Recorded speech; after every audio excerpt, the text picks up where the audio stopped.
Flat 4B. Before I tell you this story, I need you to promise me something.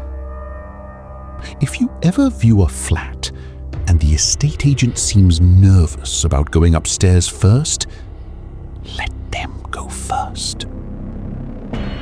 My name doesn't matter.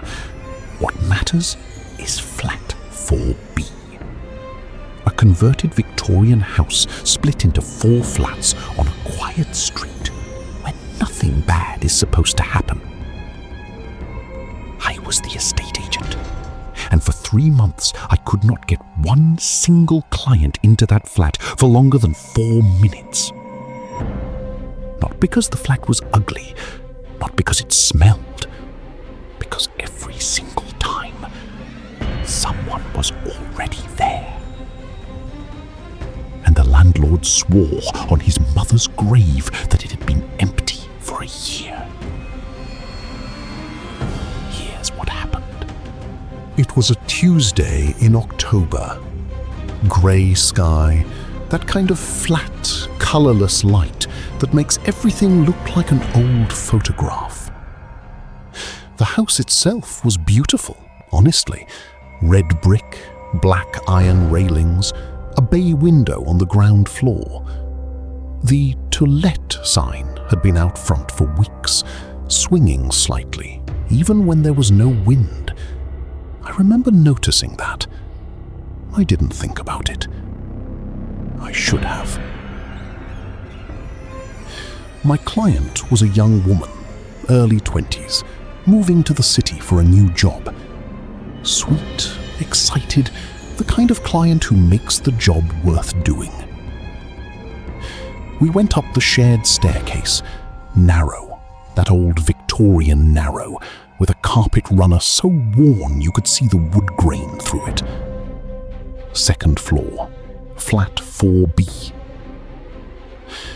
I unlocked the door, and the second it opened, the temperature dropped. Not old building drafty cold. Wrong cold. The kind that sits in your chest. My client laughed it off. Guess the heating's not been on, she said.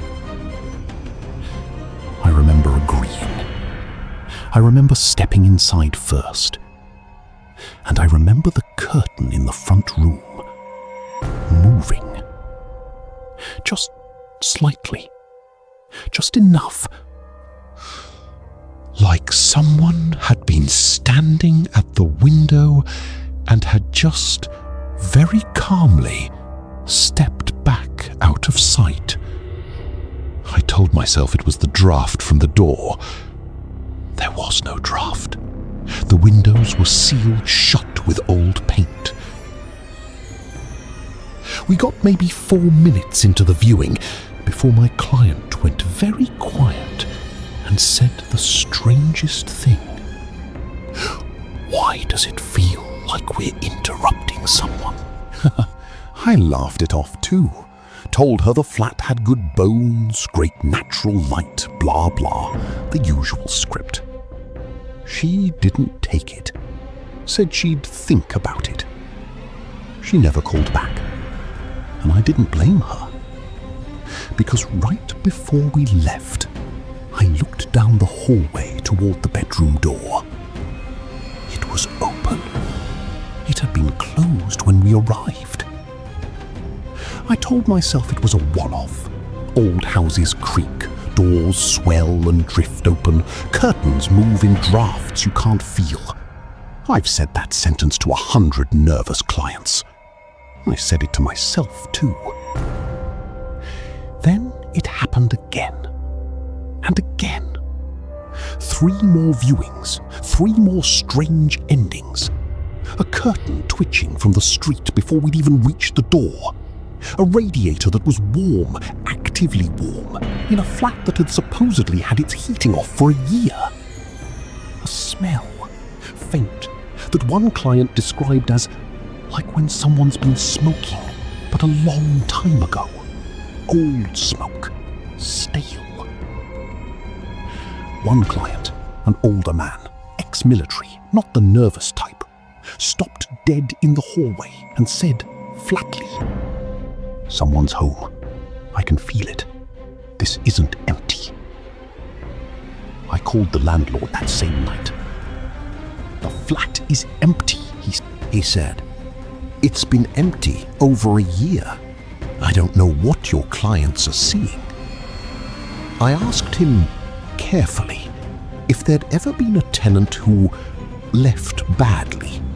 Argument, dispute, anything. There was a long silence on the phone. Too long. Then he said, "Why do you ask that?" And I knew right then in my stomach, before he even told me, that there was something he wasn't saying. He told me over a drink 2 nights later. He needed the drink more than I did, I think. Before the house was split into 4 flats, it was one house, one tenant, for almost 30 years. Older man, quiet, kept to himself so completely that when he stopped paying rent, nobody noticed for months. Because he wasn't behind on rent. The rent kept getting paid. Direct debit. Automatic. From an account that never ran dry. Because nobody had told the bank he was gone. Neighbors assumed he'd moved. Post piled up and was assumed lost. The landlord at the time just let it be. No complaints, rent still coming in. Why would he check? It was almost 8 months before anyone went inside. They found him in the front bedroom. What was left of him? The coroner couldn't even pin down which week he died. Just sometime alone. Completely, totally alone, in a house full of neighbors who never once knocked. Nobody came looking. Nobody missed him enough to check. For 8 months, he was just there, undiscovered, unmourned. The landlord sold the house not long after. New owner converted it into 4 flats. Flat 4B was carved directly out of what used to be that man's front room and bedroom. Same room, same window, same curtain. And here's the part that made my blood go cold, the part I haven't been able to shake since. His tenancy was never legally ended. No death certificate was ever filed against the tenancy agreement. No notice was served, because nobody knew to serve one. As far as the paperwork is concerned, he never moved out. He never died. Not on paper. Somewhere, in some council record, some old filing system nobody's touched since the conversion, he is still in situ. Still the current tenant. Still legally living there. Which means, technically, on paper, every new tenant who signs for flat 4B isn't moving into an empty flat. They're moving in with him. I should have quit the account right there. I didn't. I told myself it was superstition, coincidence, old house nonsense, and I booked one more viewing, determined to prove myself wrong. I went alone. just to air the place out before my client arrived. The staircase felt narrower than I remembered. The runner carpet, worn through, seemed to muffle my footsteps completely, like the house was swallowing the sound of me. I unlocked 4B. Cold. Immediately. That same wrong cold.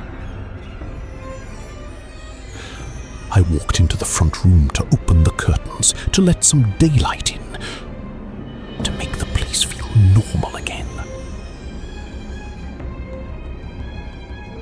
They were already open.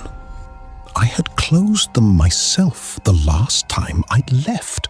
I remember doing it. I stood there a moment, told myself the cleaner had been in, told myself a lot of things. Then I heard it. From the bedroom, down the short hallway, the soft, unmistakable creak of someone shifting their weight on an old wooden floor. "Hello?" I said. My voice came out smaller than I wanted it to. Is someone in here?" No answer, just silence.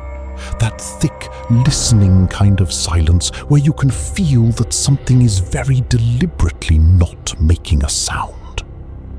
I took a step toward the hallway, and the bedroom door, which had been open, swung slowly shut on its own. No draft, no wind. The windows sealed with 60-year-old paint. Just shut. Gently, like someone closing it politely from the inside because they didn't want to be disturbed. I got to the front door, hand on the handle, cold sweat down my spine. And that's when I heard it. Clear as anything, right behind me, close enough that I felt breath on my neck. A voice. Old, dry, almost bored. "You're early." I quit the account the next morning, told the agency I couldn't handle flat 4B anymore, and left it at that. They thought I was being dramatic. Maybe I was. The landlord, last I heard, is still trying to get the tenancy legally terminated. Turns out it's harder than you'd think to formally end a lease when the tenant technically died without anyone noticing, without a clear date, without the right forms ever filed at the right time. On paper, somewhere in a filing cabinet in a council office, a man who's been dead for years is still, technically, a resident of that flat. And the "To Let" sign is still outside. I saw it a few weeks ago, still swinging, even when there's no wind. If you ever find yourself flat hunting and you walk past a beautiful old Victorian conversion with a sign that's been up just a little too long, look up at the windows first. If a curtain moves and there's no one signed onto that lease but you, don't go in. Whoever's already living there isn't planning on moving.